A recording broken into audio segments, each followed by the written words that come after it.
こんにちは、川崎正則です。今日は最近特に Google などで検索数が高まっている思考盗聴について解説したいと思います。私のブログ、集団ストーカー問題を克服するでは、今から8年前の2017年に思考盗聴についてという記事を書いています。結論から、当時こちらの記事のコピーサイトがアメリカヤフーでマインドリーディングと検索した時の第2位になっています。第1位がマインドリーディングを訴える人を妄想扱いする検索結果だったので、実質私がトップでした。結論から思考盗聴は西側の秘密警察と言われている集団ストーカーを受けている方がよく訴える被害です。集団ストーカーを受けている方の大部分が電磁波による攻撃を受けていると主張しています。これがテクノロジー犯罪なのですが、その中に思考を読まれているという被害項目があります。テクノロジー犯罪とは端的に人間の意識の伝達技術です。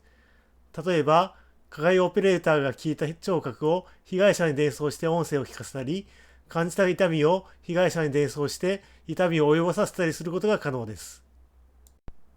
ここでこういったことが可能だったら、思考も感覚の一種であり、伝送可能であるとお分かりになっていただけると思います。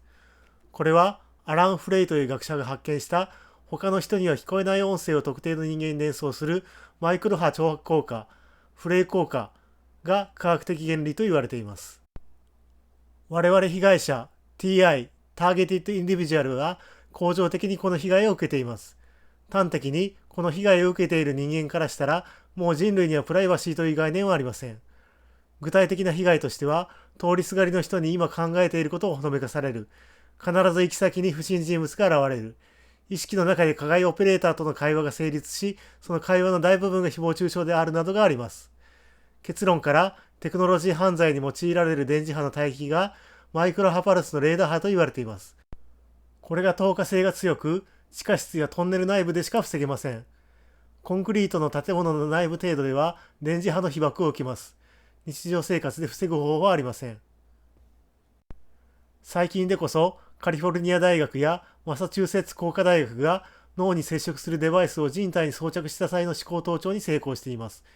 また、イーロン・マスクさんのニューラリンクが脳とコンピューターをつなぐ BCI 技術について実証的なアウトプットを出されています。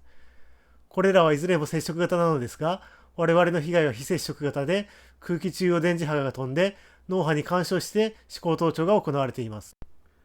原理的には一定帯域のマイクロ波レーダー波をその地域全体に飛ばし、脳に干渉した際の反射波をターゲットの近くで傍受したときに思考盗聴が可能になると言われています。この時、加害オペレーターの脳波とターゲットの脳波が同期しており、携帯電話のようにつながって相手のオペレーターがターゲットの思考を感じています。少々長くなりましたが、思考盗聴について科学原理と実際に行われている被害を簡単に説明したらこのようになります。この集団ストーカー、テクノロジー犯罪、思考盗聴を受けている我々 TI は、極めて強い抑圧下に置かれ、長期的に被害を受ける過程で自殺に至ったり、犯罪を犯してしまったり、極めて高いリスクがあります。少なくとも、働いて結婚するなどの正常な人生が歩めなくなります。日本最初の被害者団体である NPO テクノロジー犯罪被害ネットワークでは、この動画を公開した2025年7月13日現在で2846名の被害者を確認しています。この被害者全員にアンケートを取っているのですが、被害者全体が訴えるテクノロジー犯罪の被害項目のうち、思考盗聴は1位で7割以上の人が被害を訴えています。この思考盗聴は今では防止する法律がないまま野放しにされており、チリで2021年に制定された神経の権利のような憲法を制定し、自公的な法律で禁止を制定しなければなりません。また、国際的な条約の制定も急がれています。思考盗聴に関してはもっと深掘りできるのですが、端的にお話しするとこのようになります。取り急ぎ、現在最も需要が高まっている思考盗聴に関してご説明しました。他にも、被害のことや人文学的見地から様々な見解を私のブログでは述べているので、ご覧になっていただければ幸いです。